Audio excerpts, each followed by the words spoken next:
এখনও বলছি নিয়মের আওতায়, নিয়মের পরিধিতে, নিয়মের বলায় আসুন। নিয়মটা অতিক্রম করার চেষ্টা করবেন না। ব্লাড ব্যাংকে ছুটে বেড়ানো পরিবার জানে এক প্যাকেট রক্তের দাম। ছটফট করতে থাকা রোগী বোঝে এক ফোঁটা রক্তের প্রয়োজনীয়তা। কিন্তু এ রাজ্যে সেই রক্ত সংগ্রহে বেনিয়ম, সংরক্ষণে চরম গাফিলতি।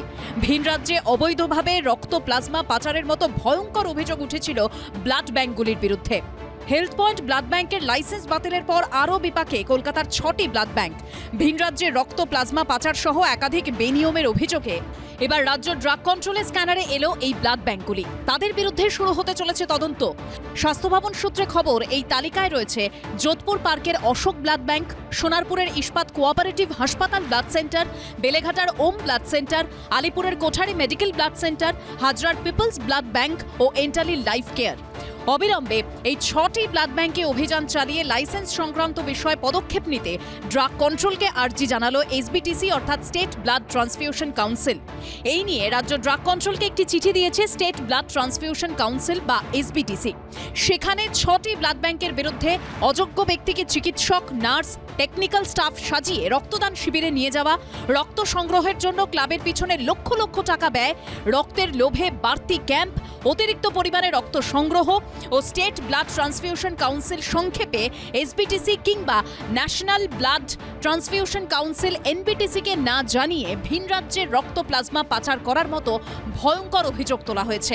শুধু তাই নয়, চিঠিতে উল্লেখ করা ব্লাড ব্যাংকগুলির বিরুদ্ধে স্বাস্থ্য ভবনকে বিকৃত, ভুয়ো নথি জমা দেওয়া, ব্লাড ব্যাংকের সঙ্গে যুক্ত নন এমন চিকিৎসকদের নাম ব্যবহার করে প্রতারণা, রেকর্ডে ফ্রি লিখে রোগীদেরকে টাকার বিনিময়ে রক্ত বিক্রি, এমনকি সরকারি নির্দেশকে বুড়ো আঙুল দেখিয়ে রক্তদাতাদের থেকে অতিরিক্ত রক্ত নেওয়া, রক্তের গুণমানের সঙ্গে আপোস করা সংক্রান্ত নানা অভিযোগ তোলা হয়েছে। 11 জনকে শনাক্ত করেছে, যাদেরকে আমাদের আপাত দৃষ্টিতে মনে হয়েছে যে কোনো রকম নিয়ম বেনিয়মের একটা চান্স আছে।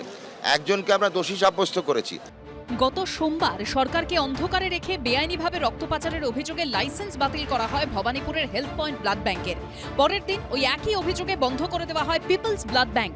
ওই একই দিনে নন্দীগ্রামের 28টি ডায়াগনস্টিক সেন্টারকেও বন্ধের নোটিশ ধরায় স্বাস্থ্য দপ্তর। আর এবার রাজ্য ড্রাগ কন্ট্রোলের স্ক্যানারে এলো কলকাতার আরও 6টি ব্লাড ব্যাংক। সন্দীপ সরকারের রিপোর্ট, এবিপি আনন্দ, কলকাতা।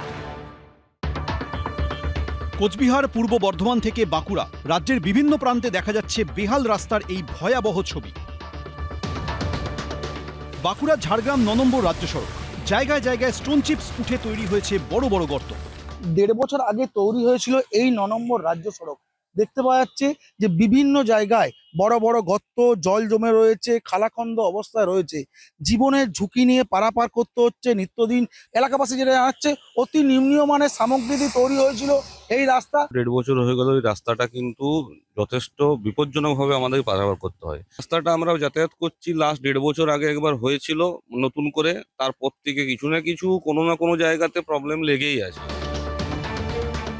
দীর্ঘদিন ধরে সংস্কার না হওয়ার ফলে কোচবিহারের দিনহাটা রোডের অবস্থাও ভয়ঙ্কর। হরিণ চওড়া থেকে শুরু করে এই চাকির বাজার পর্যন্ত কয়েকশো মিটার রাস্তার অবস্থা একেবারে বেহাল, খানাখন্দে ভরা। সারা বছর ধরে সমস্যার সম্মুখীন হন এখানকার মানুষ।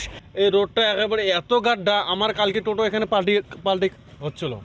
এরকম অবস্থা, যে এরকম অবস্থা রাস্তাঘাট, তাহলে মানুষ কি দুর্ঘটনা পড়বে না? বর্ধমান শহরের খোশবাগান এলাকার রাস্তার অবস্থাও তথৈবচ। ডাক্তারপাড়া হিসেবে পরিচিত এই রাস্তা দিয়ে প্রতিদিন যাতায়াত করতে গিয়ে অতিষ্ঠ হয়ে পড়ছেন শয়ে শয়ে মানুষ। বর্ধমানের খোশবাগান, এই যে মুখ্য স্বাস্থ্য আধিকারিকের কার্যালয়, এর পাশ দিয়ে সোজা রাস্তায় গিয়ে পৌঁছেছে খোশবাগানে। রাস্তাটার অবস্থা কার্যত বেহাল এবং এই রাস্তা দিয়ে চলা কার্যত দায়। দীর্ঘদিন বাচ্চারা এদিকে স্কুল যায়, পড়ে যায়, বাচ্চারা ভোটের আগে থেকে খারাপ হয়ে পড়ে রয়েছে, ঠিক হচ্ছে না। এই ছবি উত্তর 24 পরগনার মিনাখা গ্রাম পঞ্চায়েতের মালঞ্চ বাজার এলাকার।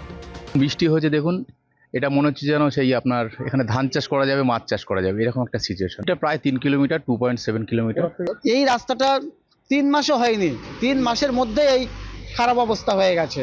তাই আমি চাই এই যারা কাটমানি খেয়েছে তাদের প্রতি সরকার কোনো স্টেপ নেক।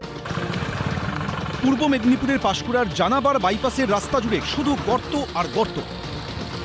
খুবই খারাপ অবস্থা, কোথা দিয়ে সাইকেল বা বাইক নিয়ে যাব সেটাও ঠিক করতে পারছি না। আর বর্ষাকালে তো পরিস্থিতি আরও খারাপ, হেঁটে যাওয়ারও রাস্তা নেই। প্রত্যেক দিন তো প্রায় সাইকেল, মোটরসাইকেল আমরা উল্টাতে দেখছি। প্রশাসনের আশ্বাস, বর্ষা কমলে দ্রুত রাস্তা সারাইয়ের কাজ শুরু করা হবে। এবিপি আনন্দ। এবিপি আনন্দ, এগিয়ে থাকে, এগিয়ে রাখে।